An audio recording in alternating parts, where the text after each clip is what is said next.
বাংলাদেশ জামায়াতে ইসলামী Shakchar union যুব বিভাগের আয়োজনে ফুটবল টুর্নামেন্টের উদ্বোধন ও পুরস্কার বিতরণ করা হয়। শুক্রবার 1 আগস্ট বিকেলে শাকচর জব্বার মাস্টারহাট উচ্চ বিদ্যালয় মাঠে টুর্নামেন্টের পুরস্কার বিতরণ করা হয়েছে।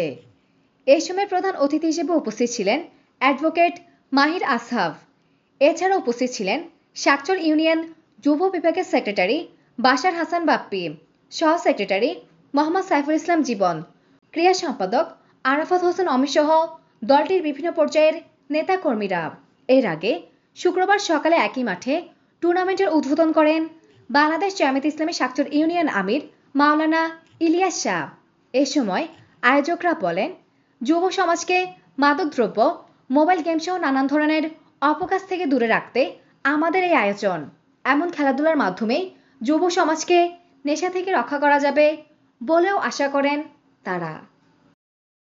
এই খেলাধুলা হচ্ছে দেশে, আমাদের সমাজে, আমাদের অত্র ইউনিয়নে আমরা দেখতে পাচ্ছি যে মাদক দ্রব্যে যুবকরা লিপ্ত হয়ে যাচ্ছে দিন দিন। তাই আমরা চাইতেছি যে সকল যুবকরা মিলে খেলাধুলা যদি আসক্ত থাকে তাহলে মাদকের দিকে স্থাপিত কম হবে, ওদিকে যাবে না। তাই আমরা চাইতেছি এলাকার সকল শ্রেণীর, সকল স্তরের, সকল দলমত নির্বিশেষে সকলকে নিয়ে, সকল যুবকদেরকে নিয়ে আমরা খেলাধুলা বিষয় অনেকগুলো বিষয় আছে, ওগুলোতে আমরা ব্যস্ত থাকলে আমাদেরও মাদক দ্রব্য আমাদেরও ছুঁতে পারবে না। খেলার আয়োজনটা করা হচ্ছে আমার 8 নম্বর ওয়ার্ড থেকে দলটা দেওয়া হচ্ছে এই জন্য যে আমরা দেখতেছি বর্তমানে পোলাপাইন মোবাইল নিয়ে ব্যস্ত, মোবাইল নিয়ে জড়িয়ে পড়ছে। এখন এইটা থেকে বাঁচার জন্য আমরা এই খেলার আয়োজনটা করছি। খেলার আয়োজন করছি আমাদের যে যুব বিভাগ আছে তাদের মেধা বিকাশের জন্য, তারা যাতে খেলাধুলার প্রতি অনুপ্রাণিত হয়, আমাদের সংগঠনের শক্তিটা যাতে বাড়ে, ঠিক আছে, এই কারণে আমরা খেলাধুলার আয়োজন করছি। আমরা ফ্রেন্ড করে খেলবো যাতে করে ফরজ তরফ না হয়, ফরজ তরফ করে খেলাধুলা করব আমরা এটা করতে রাজি না।